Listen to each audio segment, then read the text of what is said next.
Assalamualaikum warahmatullahi wabarakatuh. Halo teman-teman, bagaimana kabar kalian hari ini? Semoga kalian dalam keadaan sehat ya. Amin. Nah, David, kira-kira di sini kita mau ngapain ya? Kita di sini mau menonton absi dari kelas 8 Abdurrahman dengan tema sumber daya lingkungan. Sumber daya lingkungan itu maksudnya kayak gimana sih, David? Nah, makanya langsung aja yuk kita tonton absi dari kelas 8 Abdurrahman.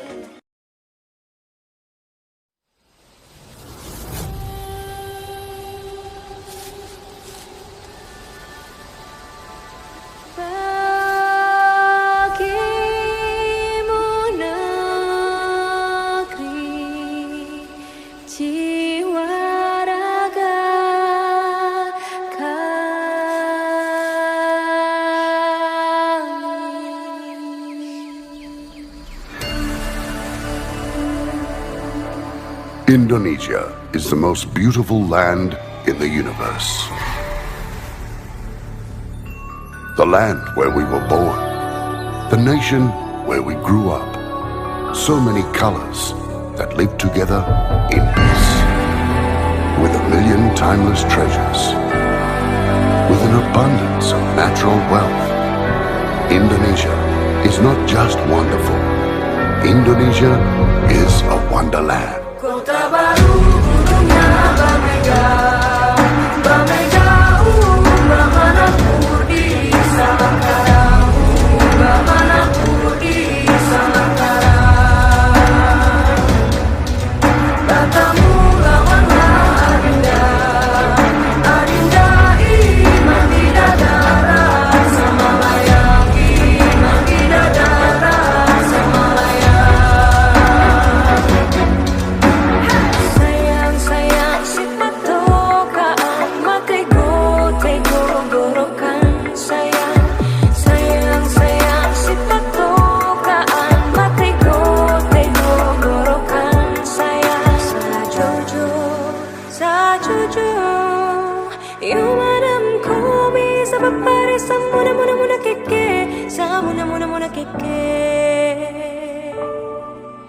Soleram, soleram, soleram, anak yang manis, janganlah dicium, sayang kalau dicium, merah pipinya. Kampuangan jauh di Batu, Kunwangsan sebaku liliang, takkan aja kawan-kawanan lamu, sangke basuh yang sulia.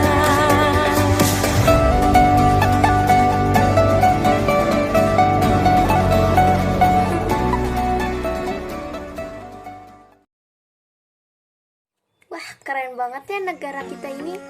Kita patut bersyukur nih karena telah dianugerahi kekayaan alam yang sangat indah oleh Allah Subhanahu wa Ta'ala. Iya betul Rindu, semoga kita senantiasa dapat menjaga dan melestarikan kekayaan alam yang telah dianugerahkan ini ya. Amin. Nah, sekarang mari kita dengarkan tilawah dan sari tilawah yang akan dibacakan oleh Cia dan juga Iin. A'udzu billahi minasyaitonir rajim. Bismillahirrahmanirrahim. Wala tufsidu fil ardi ba'da islahiha wad'uhu khawfan wa tama'a. Inna rahmatallahi qaribum minal muhsinin.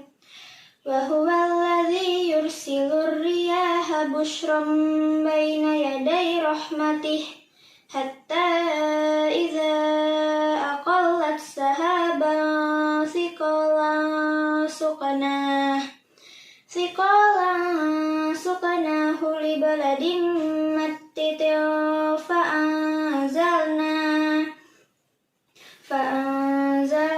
bihil ma'a fa'akhrajna bihi min kullis samarat kadzalika nukhrijul mauta la'allakum tadhakkarun.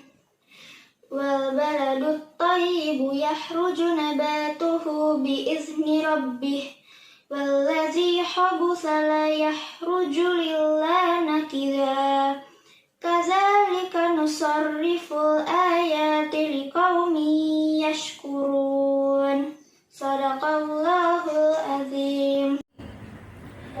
Dan janganlah kamu berbuat kerusakan di bumi setelah diciptakan dengan baik. Berdoalah kepadanya dengan rasa takut dan penuh harap. Sesungguhnya rahmat Allah sangat dekat kepada orang yang berbuat kebaikan.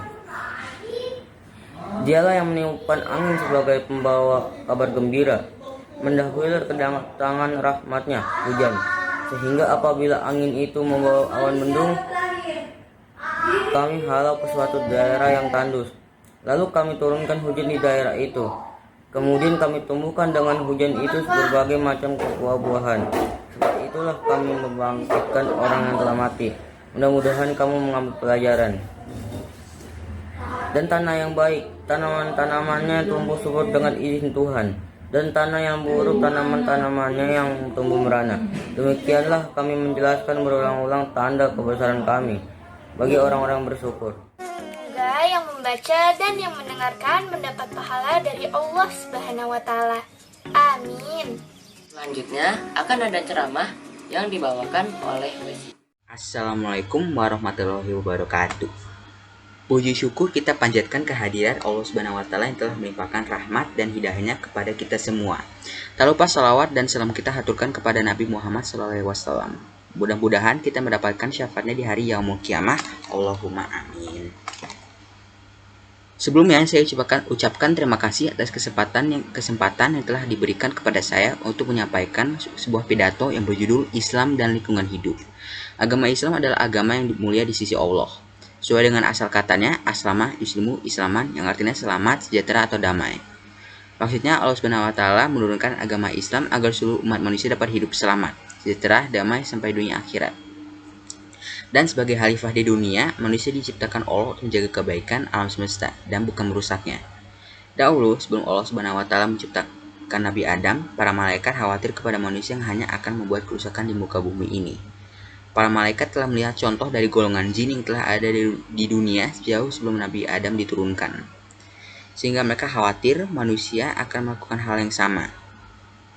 Banyak ayat Al-Quran yang menjelaskan bahwa manusia tidak boleh membuat kerusakan di dunia ini. Salah satu di antaranya adalah berbunyi, wala tufsidu fil ardi ba'da islahiha wad'uhu khawfa wa tama. Inna rahmatallahi qaribum minal muhsinin. Yang artinya, dan janganlah kamu berbuat kerusakan di bumi setelah diciptakan dengan baik. Berdoalah kepadanya dengan rasa takut dan penuh harap. Sesungguhnya rahmat Allah sangat dekat kepada orang berbuat kebaikan. Kerusakan yang dimaksud ada dua macam. Yang pertama, kerusakan zahiriyah, artinya material, dan yang kedua adalah kerusakan batiniah, spiritual. Kerusakan zahiriyah dapat mengakibatkan bencana dan membawa kerugian yang besar bagi umat manusia. Tidak saja harta benda yang akan hancur binasa, akan tetapi jiwa raga pun dapat musnah karenanya. Islam juga memerintahkan untuk menjaga lingkungan. Rasulullah SAW pernah bersabda, "Tiadalah seorang yang menanam sebatang pohon, maka Allah Azza wa Jalla mencatat pahala baginya sebanyak buah yang dihasilkan oleh pohon itu." Hadis riwayat Ahmad. Dalam hadis yang lain Rasulullah bersabda, "Tiadalah seorang muslim yang menanam sebatang pohon, kecuali apa saja yang dimakan dari pohon itu adalah sedekah baginya. Yang dicuri dari pohon itu juga sedekah baginya. Yang dimakan binatang buas juga menjadi sedekah baginya. Yang dimakan burung juga sedekah baginya. Dan tidaklah siapapun yang mengambil dari pohon itu, melainkan itu juga menjadi sedekah baginya, bagi orang yang menanamnya." Hadis riwayat Muslim. Demikian pentingnya menjaga keseimbangan alam serta senantiasa membiasakan hidup sehat dan bersih. Yang terpenting adalah kita memberikan anak cucu kita di tempat yang lebih baik untuk ditinggali. Kita masih punya kesempatan untuk melakukannya. Yang kita butuhkan hanyalah kemauan yang kuat untuk berubah. Mohon suci Allah yang telah menurunkan agama Islam yang mulia untuk diadikan kepada kepegangan bagi manusia-manusia yang dimuliakannya. Demikian yang bisa saya sampaikan. Semoga bermanfaat bagi kita semua. Kurang lebihnya mohon dimaafkan. Wal taufiq wal hidayah. Wassalamualaikum warahmatullahi wabarakatuh. Wah, tadi bermanfaat banget ya ceramahnya. Setelah mendengarkan ceramah dari Wesi, mari kita saksikan film dengan judul Cerita Laut Nusantara. Yuk langsung aja.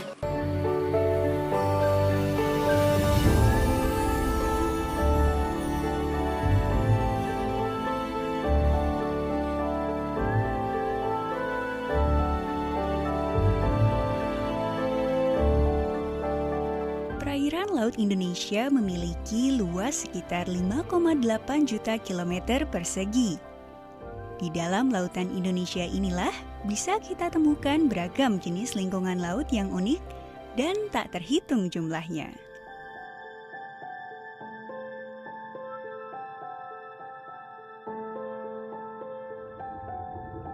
Di lautan Indonesia, beragam spesies unik di dunia tinggal. Sekitar 3.500 spesies ikan, 1.114 spesies rumput laut, dan lebih dari 450 biota terumbu karang menghuni lautan Indonesia. Lautan Indonesia merupakan habitat bagi 76% spesies terumbu karang dan 37% ikan karang dunia. Indonesia adalah jantung dari segitiga karang dunia. Sementara itu di pesisir, panjang garis pantai Indonesia mencapai lebih dari 108.000 km. Di sepanjang garis pantai itulah kita dianugerahi hutan mangrove sekitar 3,48 juta hektar, di mana luasan ini adalah 23% dari total ekosistem mangrove di dunia.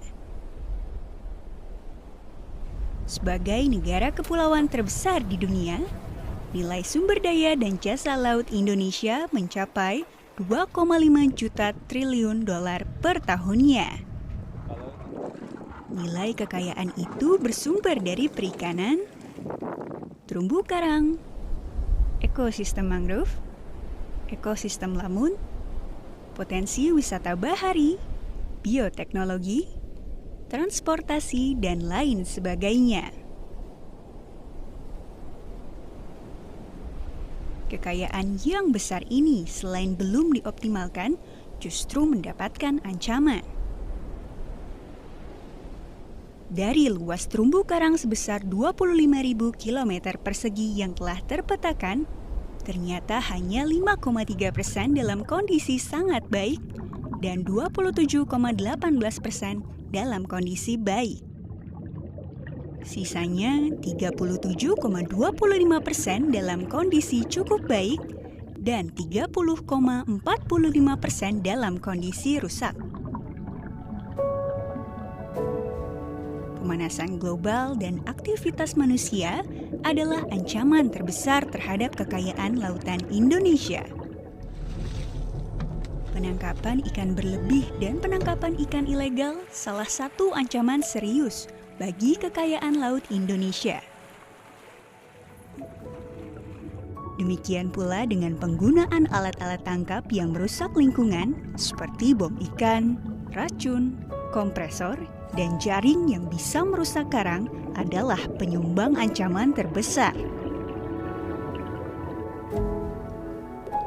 Belum lagi masalah sampah di laut. Masalah sampah ini tak hanya di pesisir saja, bahkan ke laut lepas dan lautan dalam. Secara umum, sampah sangat mengganggu kehidupan biota laut dan ekosistem, serta kesehatan manusia juga kepada pariwisata. Pasalnya, sampah yang masuk ke laut umumnya mengandung plastik dan logam. Keduanya mengalami proses pelapukan dan penguraian yang cukup lama, yaitu 50 hingga 400 tahun. Ancaman-ancaman ini jika tidak ditanggapi dengan baik akan membuat sumber daya laut kita diambang kehancuran. Terlebih, pemanfaatan terhadap potensi yang ada juga belum maksimal. Mengenali kekayaan negeri ini bukan lagi sekedar cerita untuk anak cucu kita. Mengenali kekayaan lautan Indonesia bukan sekedar memanfaatkan dan menjaganya. Ancaman dan kerusakan telah terjadi. Apa yang kita rasakan hari ini adalah hasil kerja kita di masa lampau. Bekerja sekarang, menjaga kekayaan laut kita untuk esok yang akan menjelang.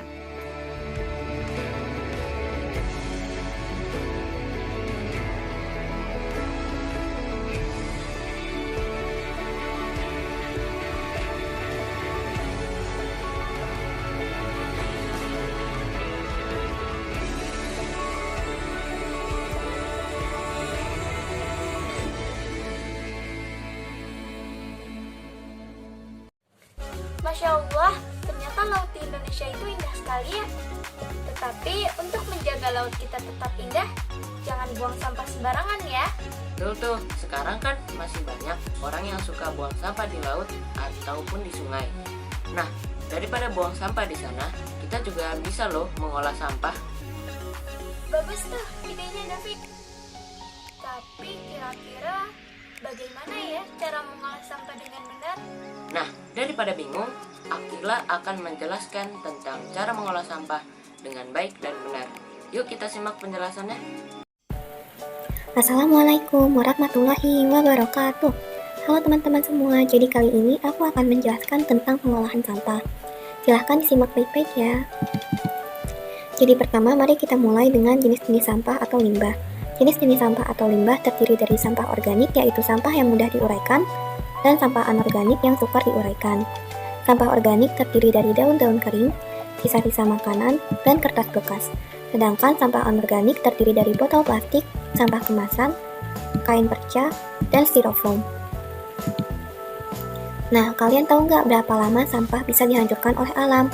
Untuk sisa makanan itu 1-6 bulan, kertas bekas 2-6 minggu, sampah kemasan 10-20 tahun, botol plastik 10-1000 tahun, sampah kaleng 80-200 tahun, dan kain perca 30-40 tahun. Lalu ada lagi sepatu 25-40 tahun, botol kaca jutaan tahun, ban tidak bisa diperkirakan, dan styrofoam tidak bisa terurai. Nah, kebayangkan teman-teman jika sampah-sampah tersebut tidak ditangani secara bijak oleh kita. Akan seperti apa nantinya bumi kita ini? Gak mau kan bumi kita ini berubah menjadi planet sampah? Karena itu, mari kita olah sampah atau limbah menjadi hal yang lebih bermanfaat. Pertama, mari kita bahas tentang pengolahan limbah organik. Jadi, daun-daun serta sisa-sisa makanan itu bisa diubah menjadi kompos loh. Kompos adalah jenis pupuk organik yang diperoleh dari proses pelapukan karena terjadinya interaksi antara mikroorganisme atau bakteri pembusuk yang bekerja di dalam bahan organik tersebut. Lalu ada lagi kertas bekas bisa diubah menjadi tatakan gelas dan lain-lain. Nah, tadi kita sudah membahas tentang pengolahan limbah organik. Sekarang kita akan membahas tentang pengolahan limbah anorganik. Untuk pengolahan limbah anorganik itu, kita bisa menggunakan prinsip 3R, yaitu reduce, reuse, dan recycle. Pertama, mari kita ulas soal reduce. Reduce berarti mengurangi segala sesuatu yang mengakibatkan sampah. Contohnya menggunakan kantong belanja sendiri, membawa botol minum, membawa alat makan, dan tempat makan sendiri. Kedua adalah reuse. Reuse berarti menggunakan kembali sampah yang masih dapat digunakan untuk fungsi yang sama ataupun fungsi lainnya. Contohnya sepatu bus dijadikan sebagai pot tanaman, kaleng makanan ringan dijadikan tempat untuk menyimpan kerupuk atau hal lainnya, ban bekas dicat lalu dijadikan tempat untuk tanaman, gelas Starbucks dijadikan tempat pensil, dan kita bisa mendonasikan baju yang sudah tidak terpakai kepada yang lebih membutuhkan. Yang terakhir ada recycle. Recycle berarti mengolah kembali atau mendaur ulang sampah menjadi barang atau produk yang bermanfaat. Contohnya seperti barang-barang berikut ini.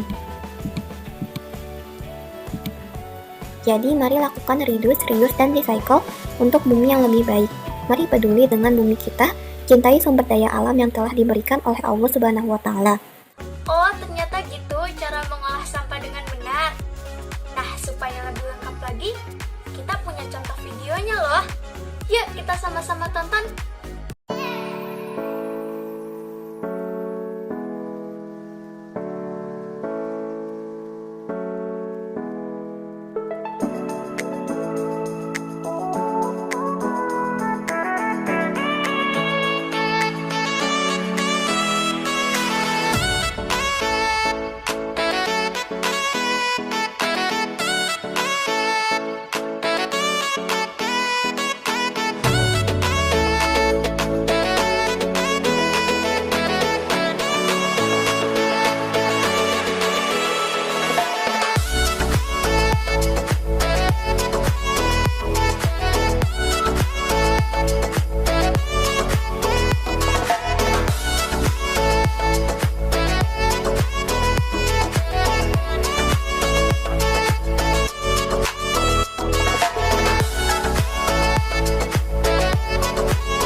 penjelasannya bisa dicontoh nih teman-teman. Nah, selanjutnya setelah tadi ada cara mengolah sampah dengan baik dan juga benar, akan ada vlog nih dari Enzo tentang hidup minim sampah atau zero waste lifestyle. Assalamualaikum warahmatullahi wabarakatuh. Saya Enzo dari 8 Abdurrahman akan sharing mengenai zero waste lifestyle. Tapi apakah itu zero waste lifestyle? Nah, zero waste lifestyle itu adalah kegiatan di mana kita mengurangi sampah yang kita gunakan sehari-hari agar tidak berakhir di pembuangan sampah. Atau juga kita bisa melakukan kegiatan 3R, yaitu reuse, reduce, dan recycle. Dan juga kita juga bisa mengurangi sampah dengan belilah barang yang kita perlukan dan bukan yang kita inginkan agar bisa minimalisir sampah. Nah, tanpa kita sadari, kemasan makanan dan minuman yang kita gunakan akan menyebabkan penumpukan limbah plastik yang tidak mudah terurai. Menurut World Economic Forum, Indonesia adalah negara kedua penyumbang sampah plastik terbanyak di dunia. 3,2 ton per tahun sampah di Indonesia dibuang ke laut. Dan 4 sungai di Indonesia termasuk 20 sungai yang paling banyak menyumbangkan sampah di sungai. Ada Sungai Brantas, Bengawan Solo, Serayu, dan Progo. Dampak dari pencemaran sampah bagi lingkungan kita adalah menyebabkan polusi udara, mencemari tanah, dan juga membunuh ikan yang ada di laut, merusak terumbu karang, dan merusak ekosistem laut. Dalam beberapa tahun ini sudah banyak ikan yang mati di laut akibat sampah yang kita buang. Contohnya adanya beberapa ikan paus yang terdampar dan mati di tepi laut dengan kasus mulut dan perut dipenuhi oleh sampah dan juga hewan laut lainnya. Menurut penelitian, jika kita masih membuang sampah di laut, maka pada tahun 2050 di laut akan lebih banyak sampah daripada hewan-hewan yang di laut. Indonesia telah menetapkan target untuk mengurangi sampah plastik hingga 70%. Karena itu kita harus menerapkan zero waste lifestyle. Tapi gimana sih caranya melakukan zero waste lifestyle? Salah satunya jika kalian membeli minuman kayak boba gitu-gitu, kita tuh bisa memberi tahu penjual agar tidak perlu memberikan sedotan. Karena sedotan itu adalah salah satu plastik sampah yang paling banyak ditemukan di laut. Salah satu cara untuk mengurangi sampah sedotan bisa juga menggantinya dengan sedotan kertas yang ramah lingkungan atau dengan pemakaian sedotan stainless yang dapat dipakai berulang-ulang. Contoh lainnya adalah jika kita mau keluar atau ke mall, kita bisa membawa tas belanja sendiri. Ini adalah salah satu contoh tas belanja yang kita bisa bawa sendiri. Sekarang banyak tas belanja yang modelnya keren-keren seperti ini. Wah, keren banget ya tips dari Enzo cara hidup minim sampah. Nah, sekarang mari kita dengarkan puisi tentang renungan alam dari teman-teman kelas 8 Abdurrahman. Berjuta-juta warna di negeri Indonesia, semua tersedia dari gurun hingga pegunungan, bermandikan air danau dan lautan samudra. Diterpa rimbunnya dedaunan hutan belantara. Perlahan namun pasti, kini semua telah berganti. Hutan alam merontok diterpa kebakaran, sungai keruh kotor diisi oleh limbah kehidupan. Tak ada yang mengasihi ataupun mengerti, mencampakkan dan tak mau peduli. Kita lebih suka hedonis tanpa mau mengerti bahwa alam memberikan itu semua gratis tanpa upeti. Ada saat di mana alam murka menghamuk menghancur seisi Nusantara, menghukum si makhluk yang paling sempurna atas kesombongan dan kemurkaan hidupnya di dunia. Perbaiki diri dan bulatkan tekad bahwa kita harus menjaganya dan merawatnya. Bukan sekedar mengambil hasilnya saja, tapi lupa untuk melestarikannya. Jangan sampai semua terlambat. Jangan sampai semua menjadi sirna, ataupun hanya akan menjadi dongeng belaka. Buanglah ego keserakahan demi alam Indonesia tercinta. Nah, sekarang ada penampilan spesial loh. Apa tuh? Mau tahu aja atau mau tahu banget? Mau tahu banget dong. Oke. Jadi sekarang akan ada penampilan penyanyi dari seluruh siswa-siswi kelas 8 Abdurrahman.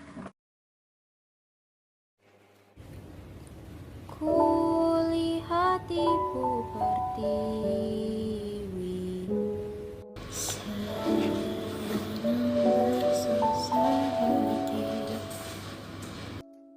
Air matanya berlinang.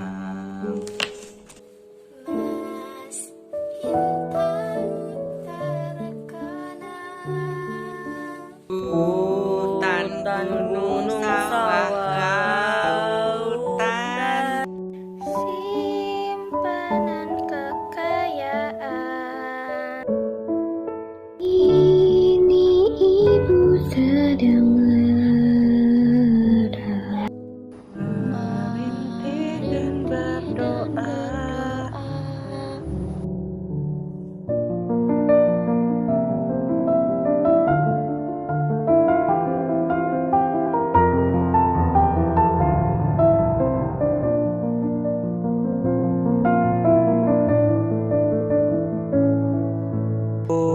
Lihat Ibu Pertiwi, kami datang berbakti. Lihatlah putra putrimu, menggembirakan ibu. ibu kami tetap cinta. Putramu yang setia Menjaga harta pusaka untuk nusa dan bangsa.